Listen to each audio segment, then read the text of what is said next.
This is The World Tonight. Good evening. I'm Douglas Edwards, CBS News. I would certainly urge that there be no rush to judgment. There were new developments today in the controversy surrounding Attorney General Meese, and he took heart from them and held a news conference urging patience on those who would have him step down. Deborah Potter reports. At the request of Meese's lawyers, Special Prosecutor James McKay announced that the Attorney General is not on the verge of being indicted.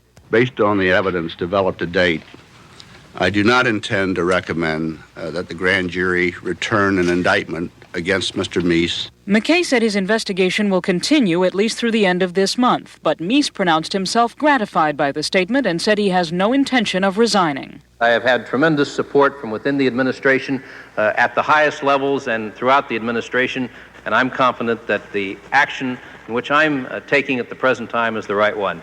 Meese brushed aside criticism from many in Congress, including some Republicans who say that he has become a liability. If a person has to step aside on the basis of allegations, Meese said, it would be easy for unscrupulous people to force someone out of office. And the Attorney General said he intends to stay on the job as long as the President wants him to. Deborah Potter, CBS News, Washington.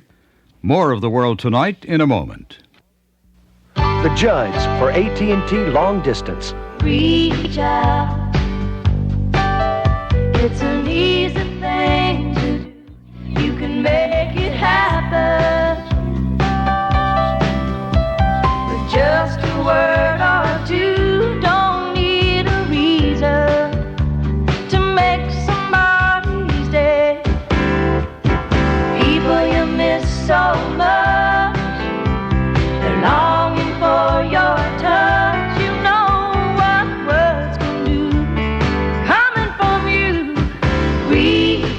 Reach out and touch someone. When Mama and I are on the road, the one thing that makes those long, hard hours so worthwhile is a phone call home. You know, it's the best way to keep us close to the ones we love. All you do is reach out and touch someone. When the love comes right through, that's AT&T, the right choice.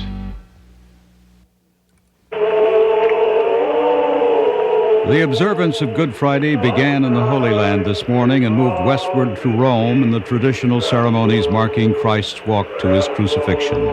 But in the Holy Land, there was no peace for this solemn day. Bob Simon has a report. Jerusalem has always been the city of holy wars. On this Good Friday, Christians wound their way up the Via Dolorosa, Jews celebrated the first night of Passover, and Muslims expressed their anger in demonstrations after Friday prayers. On this Good Friday, a Jewish policeman was stabbed by a Muslim demonstrator not far from where Christians were praying at the third station of the cross, where Christ fell for the first time. The uprising did not stop for the Holy Week. Today, in a West Bank village, 2 Palestinians were shot dead, 13 were wounded. In Ramallah, a protest march by Arab women was interrupted by tear gas and mace. Some Palestinians marked the holy day with another communique, declaring war on the American peace plan. The clandestine leadership of the revolt in the territories is calling for clashes with Israeli soldiers and a general strike to coincide with George Shultz's arrival in Jerusalem on Easter Sunday. One more vision of peace in the city of holy wars, resurrection, and revelation. The city where Christ rose from the dead, where Muhammad rose to heaven, from the very same stone where Abraham heard the voice of God. Bob Simon, CBS News, Jerusalem. As Jewish families gathered together today for the Passover Seder, there seemed reason for special joy in the Soviet Union. This is Barry Peterson in Moscow.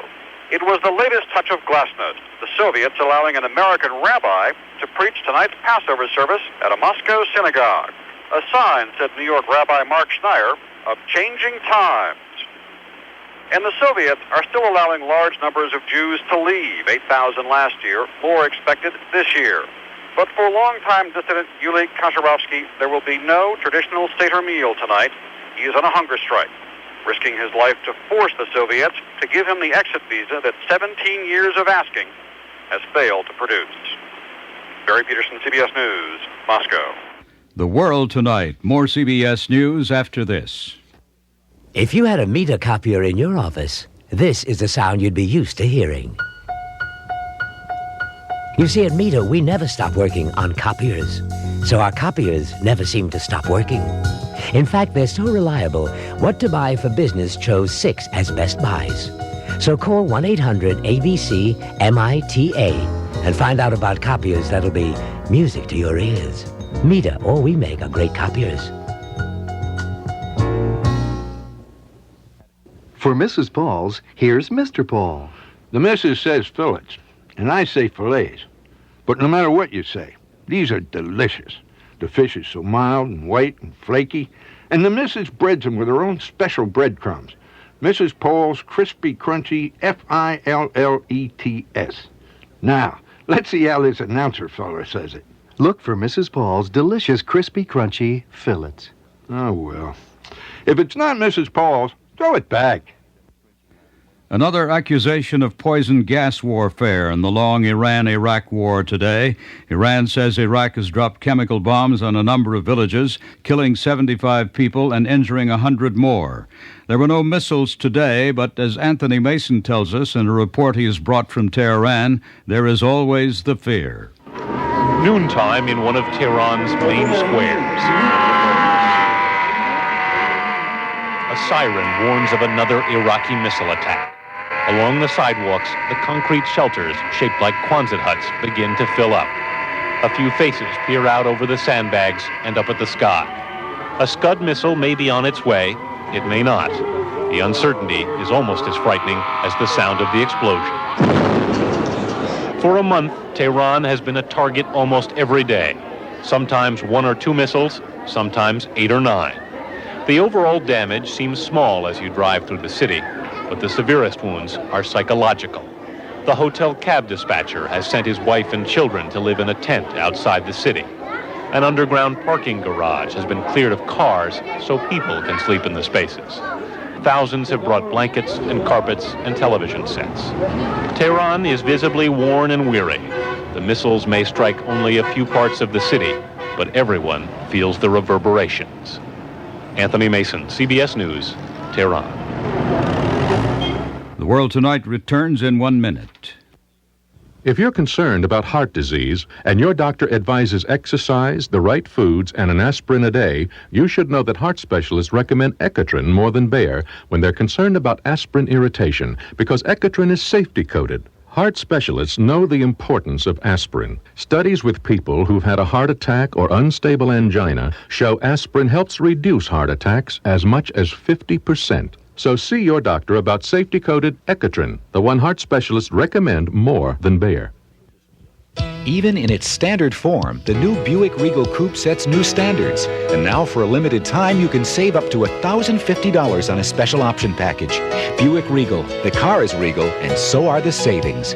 Savings based on manufacturer's suggested retail price of option package versus options purchased separately. You must take actual retail delivery from dealer stock by April 15th, 1988. See your Buick dealer for details. The great American road belongs to Buick. Another improvement in the unemployment rate. The government says it stands at 5.6%, down 0.1 of a percentage point from February, but it still means that almost 7 million people who want jobs don't have them. The stock markets were closed today. They reopened Monday with the Dow Jones Industrial standing at 1988, up 9 points this week. Wall Street on this World Tonight.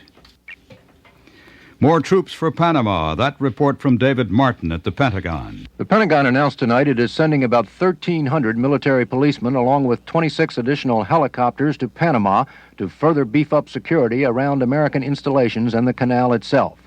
That comes on top of 700 additional security personnel sent to Panama last week. According to a brief announcement by the Pentagon, the purpose of this deployment is to augment forces already in place. The instability of the current situation in Panama, the heavy-handed tactics of Noriega in dealing with the situation, and the potential for increased threats to U.S. citizens and interests in Panama make this deployment essential at this time to ensure the continued safety of U.S. personnel and facilities. The announcement concludes by saying further deployments will depend on circumstances. David Martin, CBS News, The Pentagon. The White House and State Department may have a new proposal to break the deadlock on ending the Afghanistan war, but so far at least, the Soviets don't seem to be biting. Tom Fenton reports. UN negotiator Diego Cordovez finally admitted today in Geneva that time is running out. When the Afghan peace talks resumed there a month ago, it looked as if they were about to succeed. The Soviets agreed to pull their troops out of Afghanistan within a 9-month period.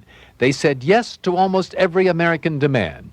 It was the U.S. that suddenly upped the ante by adding the new demand that the Soviets cut off aid to their Afghan puppet regime when the U.S. cuts off aid to the Afghan rebels.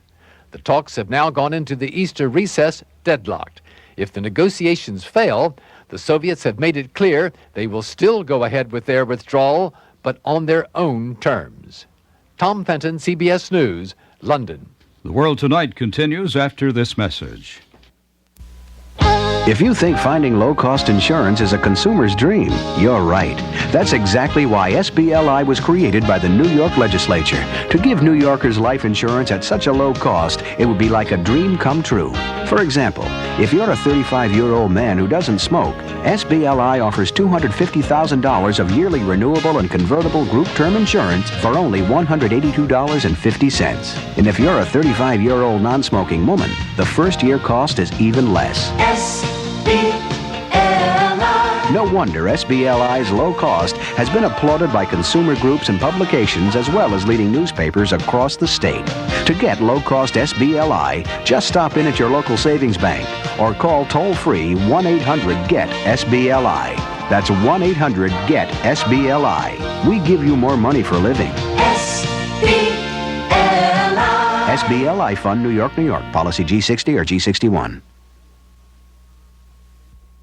And now this late-breaking story. It's April 1st, Doug, and that gives us the excuse to say we have a late story. What we actually have is a good story about you. This is Joe Dembo, and I'd like to say goodbye and Godspeed, not only for all of us at CBS News on the radio side, but for the countless people who have listened to you for so many years. By now, you've heard scores of tributes to you, and an outpouring of affection and respect such as few in our line of work ever receive. You've heard speakers call you a living legend and a superb broadcaster.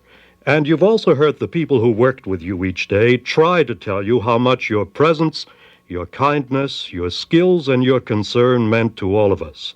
We wish you many healthy, happy years in the Florida sun, Douglas, many a hole in one. And may the wind sit in the shoulder of your sail. Now here's Dan. Doug, for all of us, you are one of the founding fathers.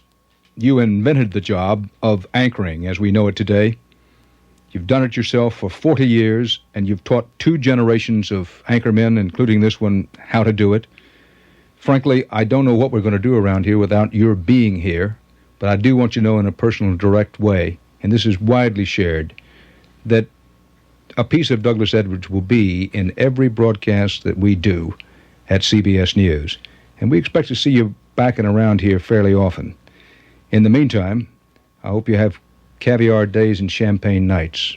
We salute you, my friend. Have a good time.